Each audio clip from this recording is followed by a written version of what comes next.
not mid-mage role, but that support role overall. And Farsa just makes siege compositions work so well. So Qualifier doesn't want to deal with that whatsoever. What is ONIC Esports' response to this? Now that's going to be a very interesting thing because right now Link is still open. Oh, actually no, they let the Link through, including Natalia as well. So Natalia and Link is open inside the bracket. I know Contra said it so many times last week.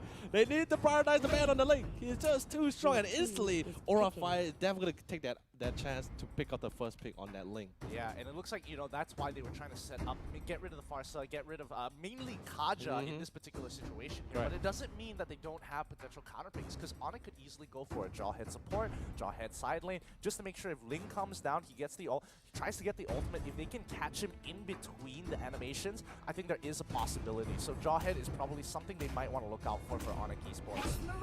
Esmeralda. Ooh, and the Angela, so they take away the combo and build their own one.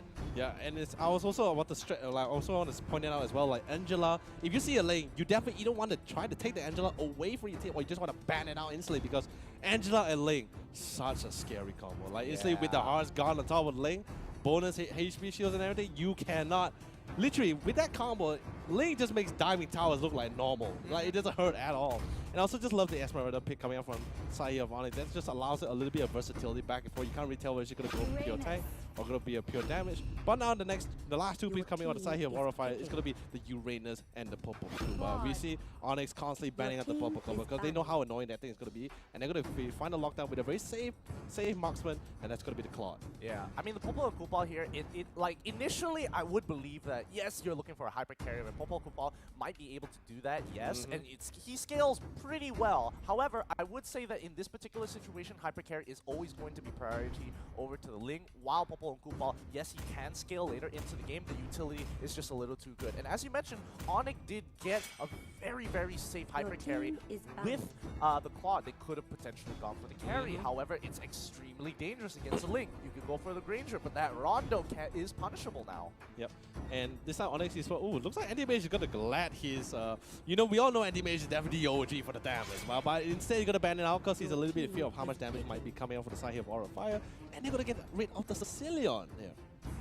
Particularly interesting because that means that Aura of Fire is assuming that Esmeralda is not going to go into the into the fighter role this time round to go up against most likely the Uranus in this situation. So I definitely understand why. However, it's kind of a blind pick because there's a lot of options that ONIC could still go for here. Yep. And the thing is, just want to add a point for some of you as well. Esmeralda actually punishes Uranus in the side lanes as well, because like if we're talking about a long duration, a battle of attrition between these two, Esmeralda is definitely going to be coming on top over on the side here.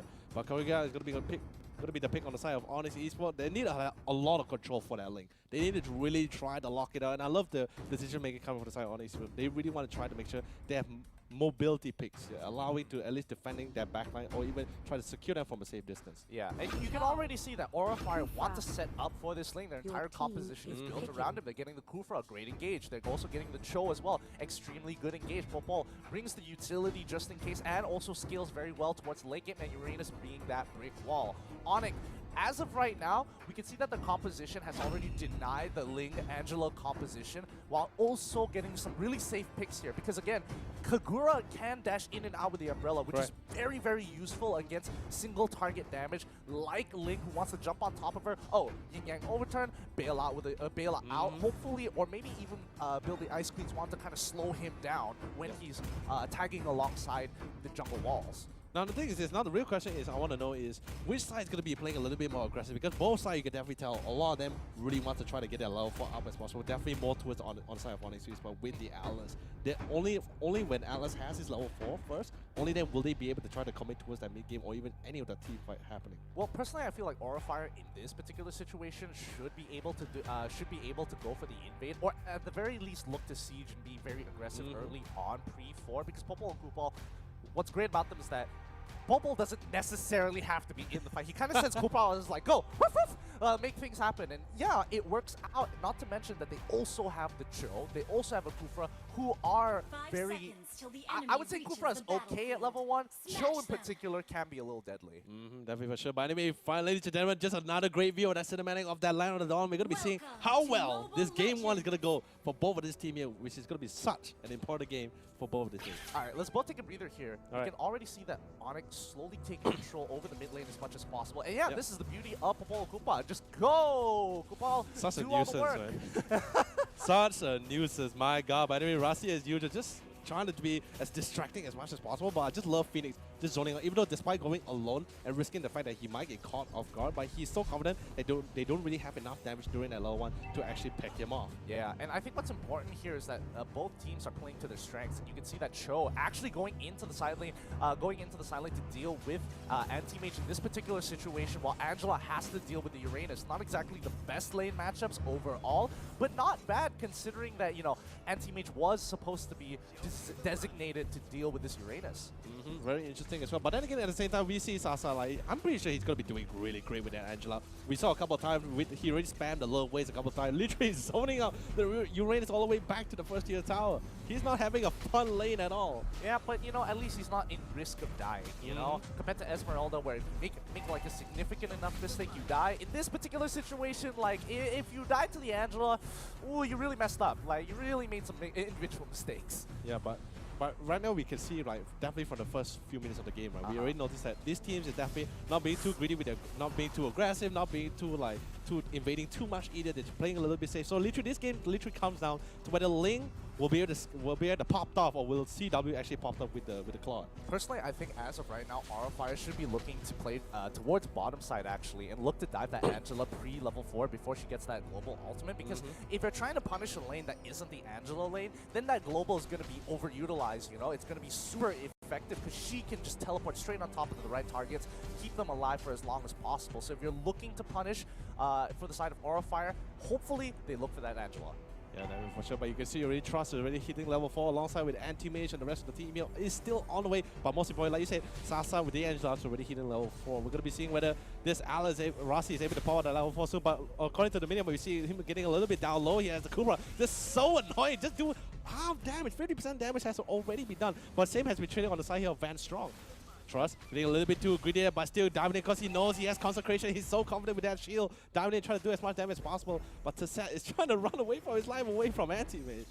Yep, he doesn't want to do this because every time he shouldn't post, Anti-Mage just sucks away that shield real quick. And there's nothing much he can really do about it except wait for the Jukundo and hopefully maybe get an angle where he can kick Esmeralda back into the turret. But besides that, I don't think he really wins this lane no matter what.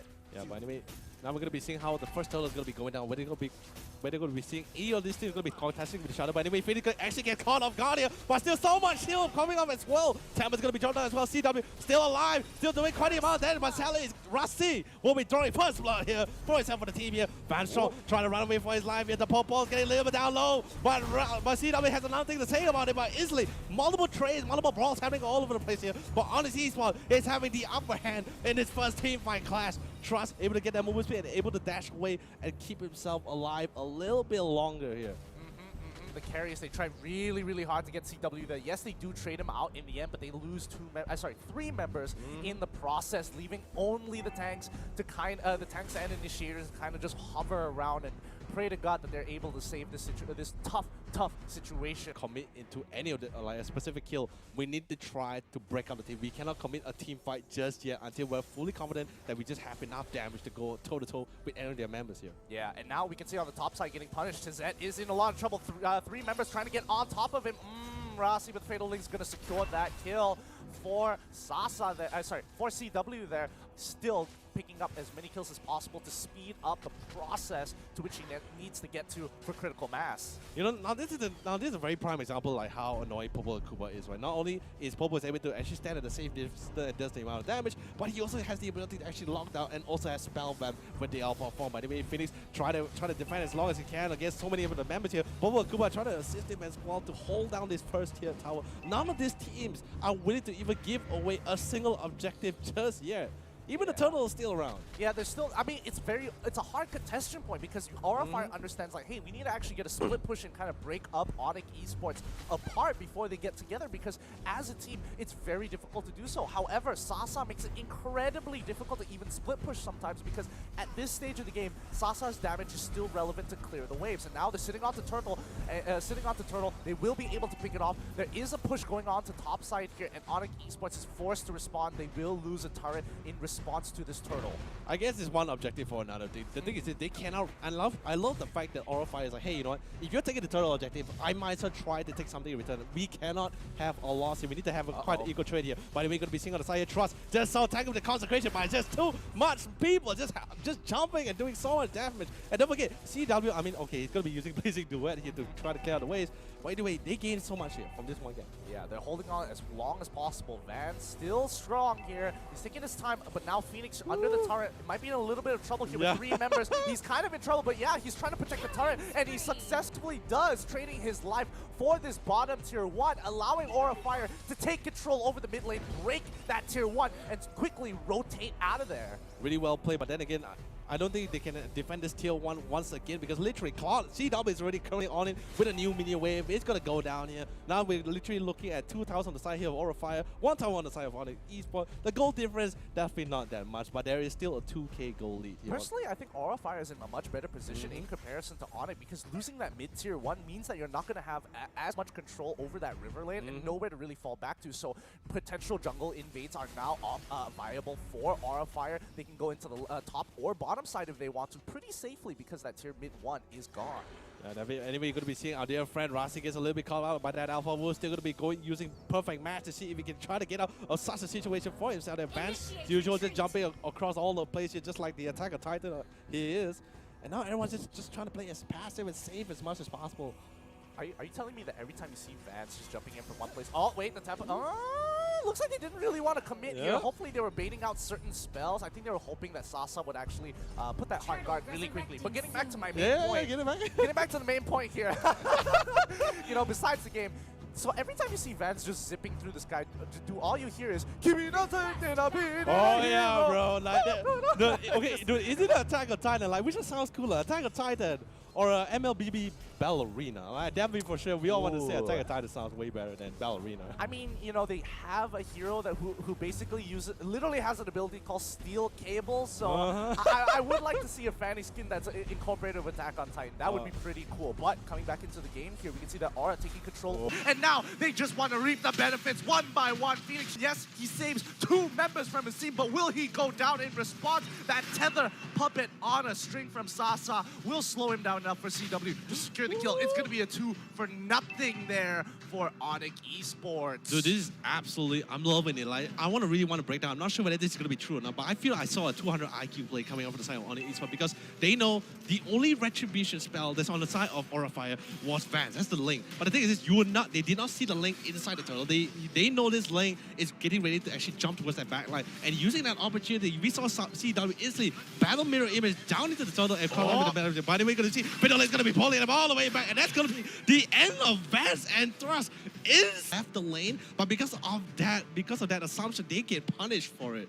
Yeah, you cannot assume these things, especially when you don't see them on the map. I mean, RFI was expecting ONIC to actually go for a reset there, but they didn't honestly lose much at all, and they were able to heal, especially for CW. He could just heal back up to full with the wings on top of the Demon Hunter's sword. Wow, are they actually gonna try and go for a dive here? Yeah, like, no. They might try. Dude. Let's just look at the broken side here. Vance is only level 12. While on the other side, CW with 3 kills and level 14, dude. 2 levels ahead, dude. That is tough. That is tough to come back from. You can see Anti-Mage coming in with the breastplate as well. That's gonna give him enough movement speed to kind of run through the team here. And I think, like, for Qualifier, they just have to split the map in half. Like, they cannot afford to let Rasi catch them off guard like they did at the Turtle Pit. They can't let 3 members get caught out because they will die to CW, who is pretty much almost at maximum capacity. And then we're going to see Phoenix going to slowly be zoned out as well. So much slows it out. A lot of commitment, a lot of skill going to be pumping down. And CW just casually just pulling on the damage from a distance. There is no one literally annoying him at all. Yeah, and there's just so many ways for ONIC Esports to actually like check rushes. You know, with the help of Drian, he's just throwing in the umbrella, making sure that his team does not get caught off guard. And if there is an opportunity, Rasi, you know he's going to be right on top of it. Dude, and the best part about it, just look at the entire score, the KDA score for the side of ONIC Esports. Only CW have fell down. The rest is still alive, healthy, and definitely ready to go. And Anti-Mage, my God, we don't even need to stress enough about Esmeralda. That shield is absolutely insane. And this is going to be a bigger problem for Vance because he's not going to be able to one-shot. I mean, yes, he's going to be able to one-shot Sasa, CW, Drian, and Drian. Maybe not Rasi, but Anti-Mage, the stronger he gets into this game, he will scale so well to the point that Vance won't be able to actually deal with it. If Anti-Mage can survive the initial burst from Ling, he naturally just wins the matchup. Yeah, that is correct as well. Now Thrust, gotta be careful, but still he has the second tier tower, he has no fear, but then again, they have an Angela. Sasa's playing the Angela, so definitely, you can definitely see why Trust instantly falter for the second tier tower, because they know with Sasa around, as long as he's still alive and has that ultimate, there's no way safe. There's no tower where he can actually hide except his own fountain. Yeah, at this point, it's some big boy energy here. Sasa is just guiding away with the Lord to try and break into their inhibitor turrets here. You can see Phoenix, he wants to go for the engage. He's on with the bouncing ball, but the rest of the team just isn't there. They haven't really committed onto Phoenix as the objective is going to be that inhibitor. But that perfect link with the flicker will secure them this team fight. This is huge. CW is going absolutely insane. The Blazing Duet has cut down 2 members already. 3 members hit the bricks as Anti-Mage slowly just tanking it up, ends the game with ease on esports, going in 1-0 against Aura Fire. Dude, that was absolutely amazing. And the craziest part about it is